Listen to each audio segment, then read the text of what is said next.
Sveiki atvykę į šventę. Šventę, kuri suburia ir suvienyje.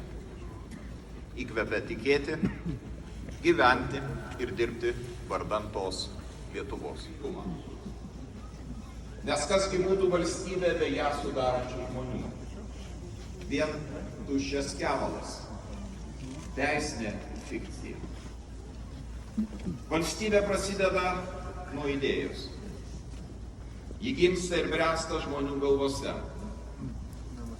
Ten ir pasilieka, perduodama iš kartos į kartą, kuri mums davė vasario 16-ąją, kovo 11-ąją.